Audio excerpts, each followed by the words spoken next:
Kimberly. I am an Ayurvedic practitioner, educator, consultant, and yoga coach.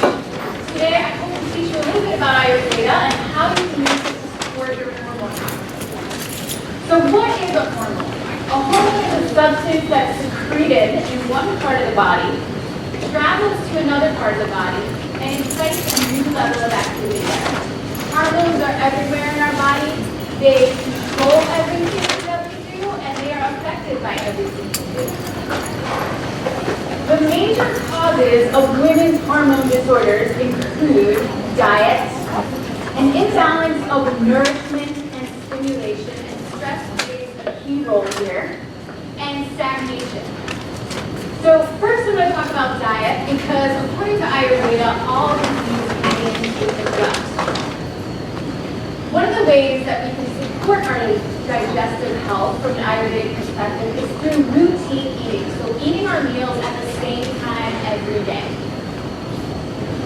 We want to make sure those meals are of appropriate quality, and I've heard this over and over today in a lot of the talks I've gone to. We want them to be fresh, so that means the food is in season. It was harvested recently.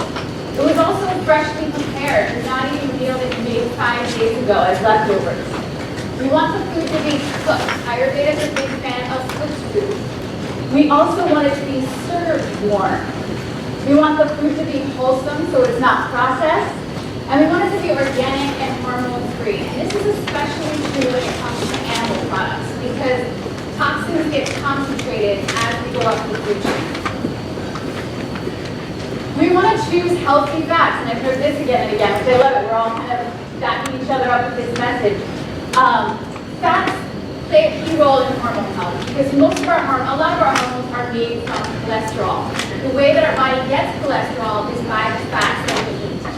So in Ayurveda's point of view, ghee is the best fat you can choose. Ghee is clarified butter, so it's butter with all of the bad fats cooked out of it. If you don't do dairy, coconut oil is a nice alternative. Both ghee and coconut oil are very stable oils. So those are the oils I recommend cooking with. They can be cooked at a high heat, and the molecular structure of the oil is not going to change. Olive oil is another great choice if you're not cooking. Olive oil is not a stable oil, so if you cook it at high heat, the molecular structure can change. Healthy fats also are important because they relate to our liver's health. Our liver is the primary organ that metabolizes fat and creates our cholesterol. So we want to keep our liver in good shape to ensure good hormone health. Another way besides just eating healthy fats that we can do that is integrating bitters into our diet regularly. And bitter is a taste that we don't get a lot of in the American diet. The primary way that you can get it is through leafy green vegetables. And my particular favorites are dandelion greens and arugula. Those have a nice, strong, bitter taste. We want to also work toward balance. And in Ayurveda, we always look to balance using the opposite qualities. So in thinking about diet, if you're someone who tends to be on the heavier side, you want to integrate more light foods into your diet, more legumes, more leafy greens, less animal products, less fruit veggies. If you're someone who tends to be on the lighter side, you have a hard time keeping weight on, you're easily depleted, you want to incorporate more heavy foods into your diet, more animal products, more fruit veggies, more carbohydrates. We want to avoid caffeine, and especially coffee. Coffee has 2.5 times the amount of caffeine as black tea, 10 times the amount of caffeine as green or white tea. Coffee is also a known carcinogen. The darker the roast, the more carcinogenic. And coffee really taxes our adrenals, which we're going to talk about. We're going to get into how our adrenals play a key role in hormone health, so we want to keep them happy. We want to eat when we're hungry and not when we're not hungry. So when your body tells you you're hungry, that's the time to eat.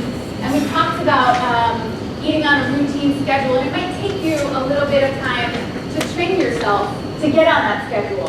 And Ayurveda offers a couple of techniques for making sure that you become hungry at the right time. One of them is exercise. And from an Ayurvedic perspective, exercise should be about half your capacity.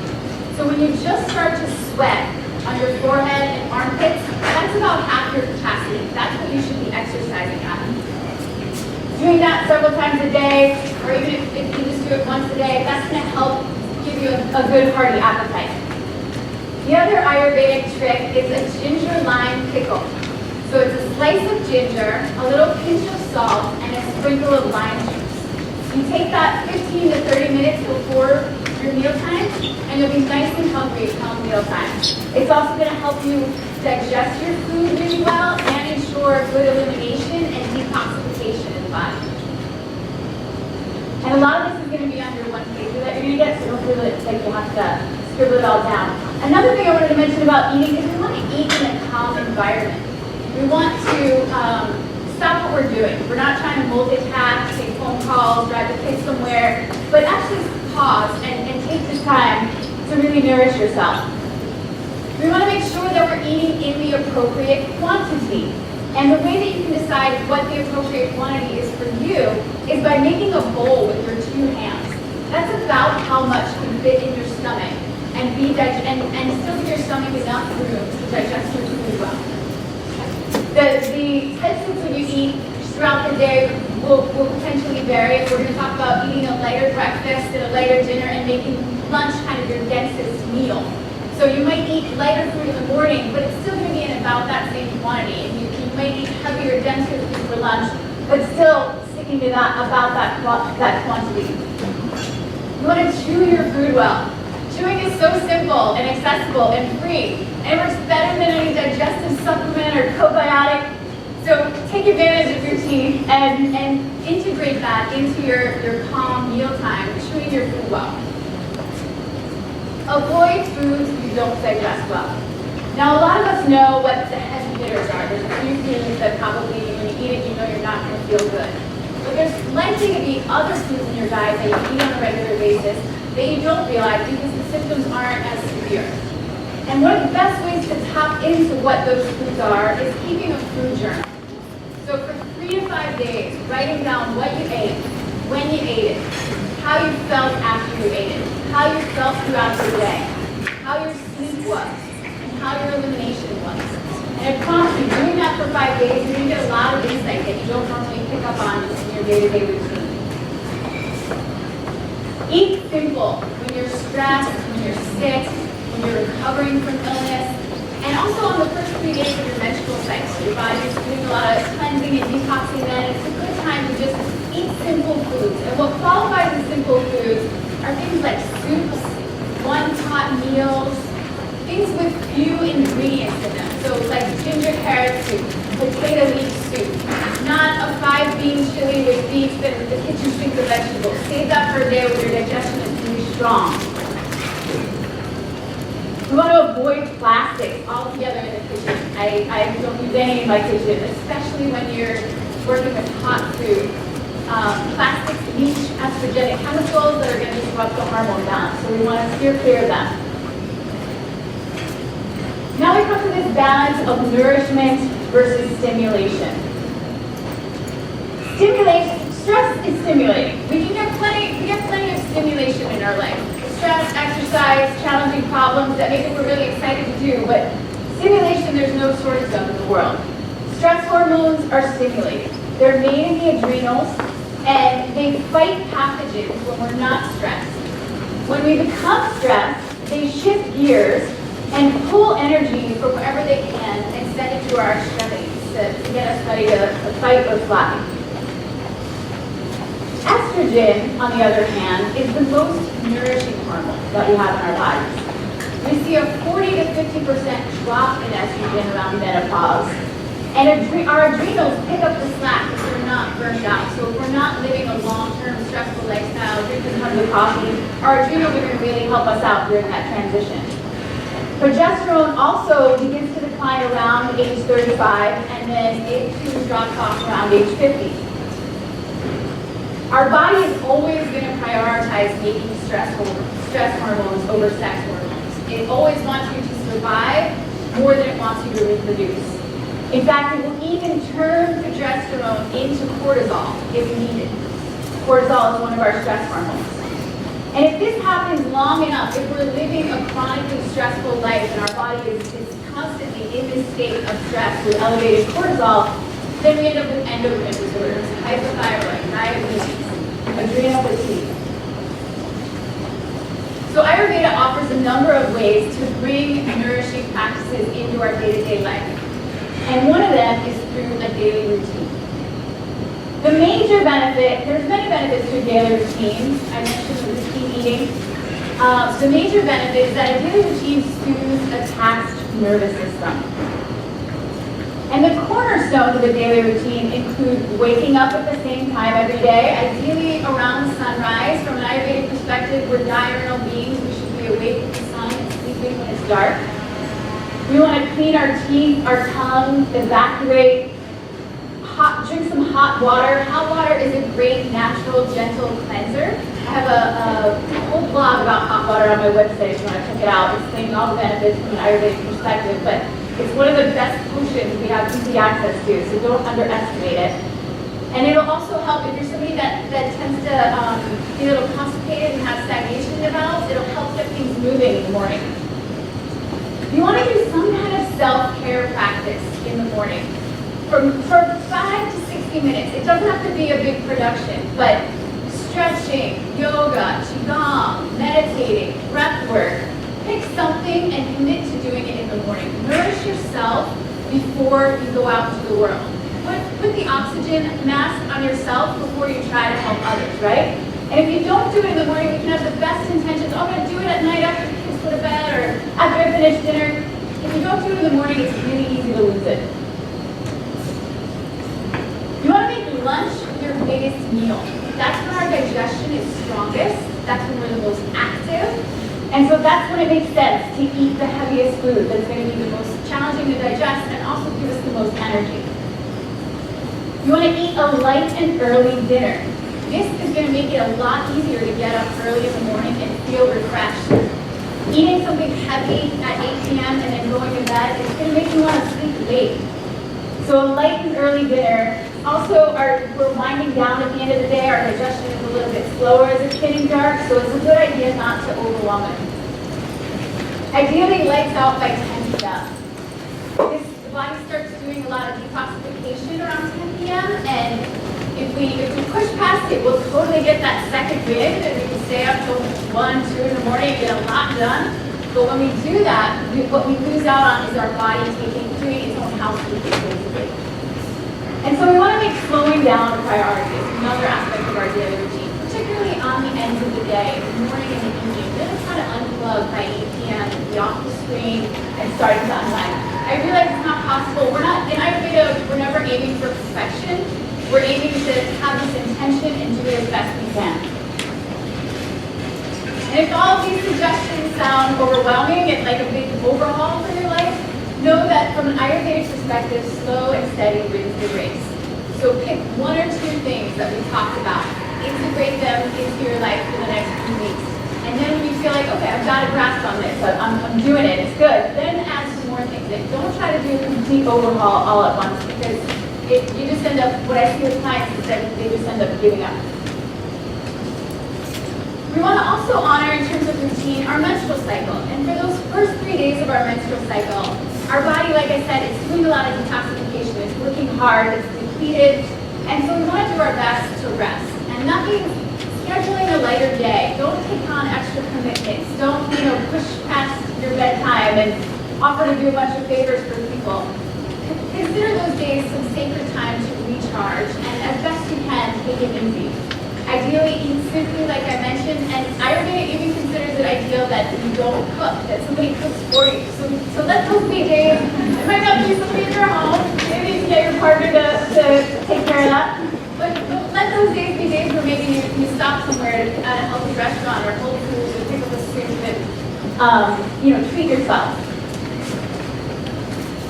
The next nourishing practice to help with this balance of nourishment and stimulation is self-oil massage.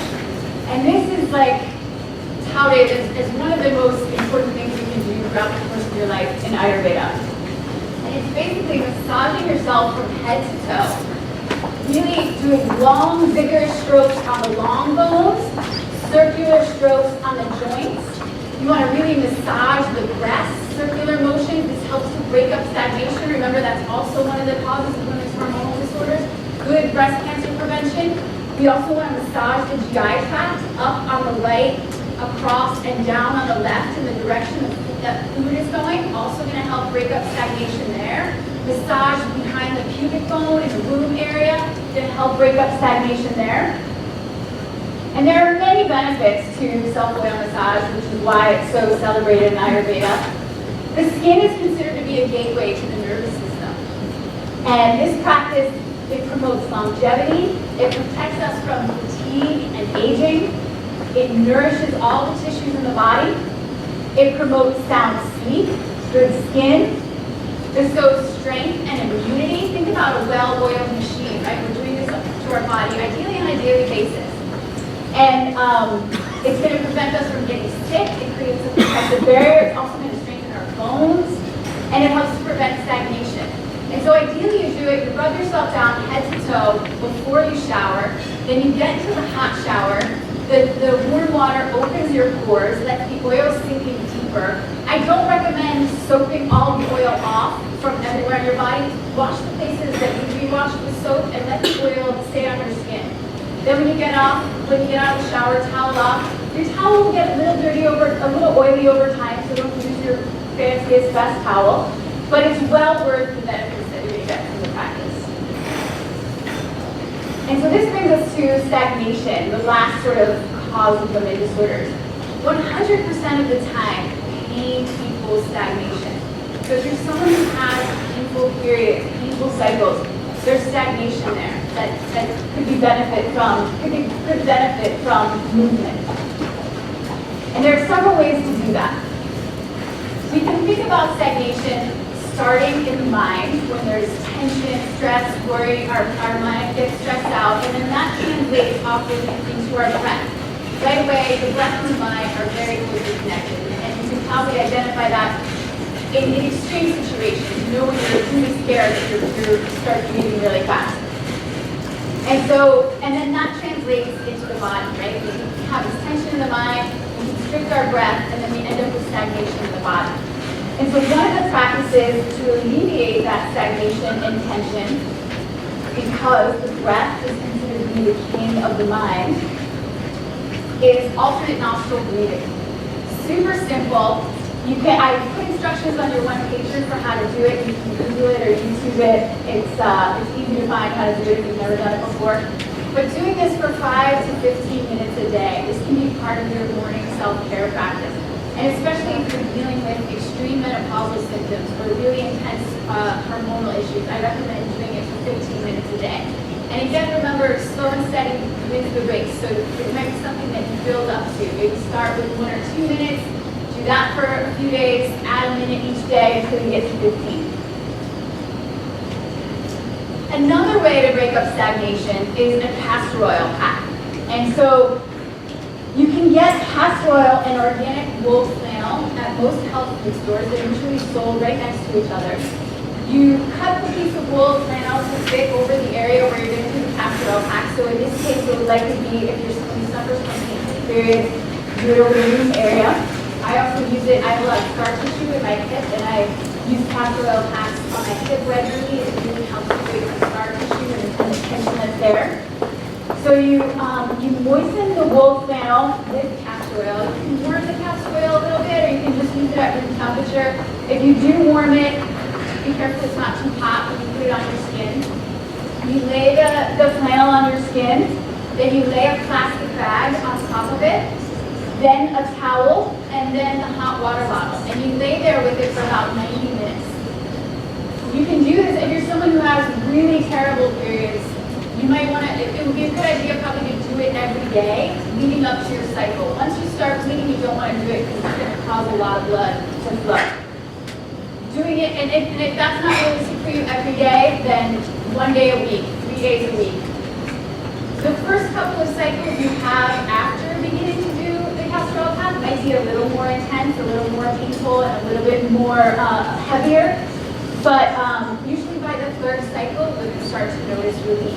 And this can be done, depending on your circumstance, it can be done for a few months of practice, or it might be something that you want to do for the rest of your fertile years.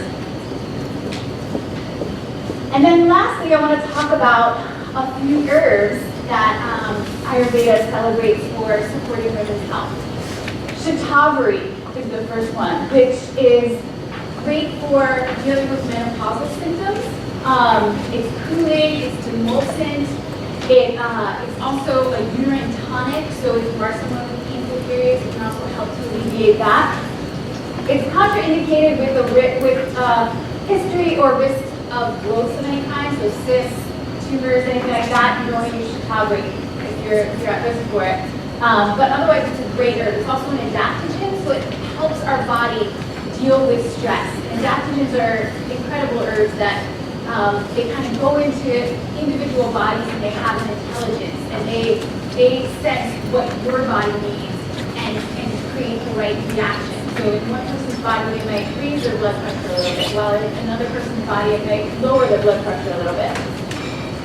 Another Ayurvedic herb that we use for women's health is Vidari, and this one has a lot of similar qualities to Shatavari, except it's not contraindicated with a history of growth a history or risk of growth. It's also cooling, it's nourishing, and it's another adaptation so it can help the body deal with stress. Lastly, aloe vera gel. Aloe vera is, it has an acidity for the female reproductive system. It's gently building and also cleansing, so you get kind of both benefits there. And it's a great source of bitter taste, so it's also going to support the cleansing of the liver, which we always want to get, which is a great, and it's got many other benefits in terms of digestion, detoxification, healthy elimination. So aloe vera and it's easily accessible at most health food stores. You can find it now. And I recommend getting the gel. Has a longer sustained, it's kind of a slower and longer sustained action than the juice is more useful as like a laxative. But this one, very nourishing to the wound. And that's my presentation. You can think about it.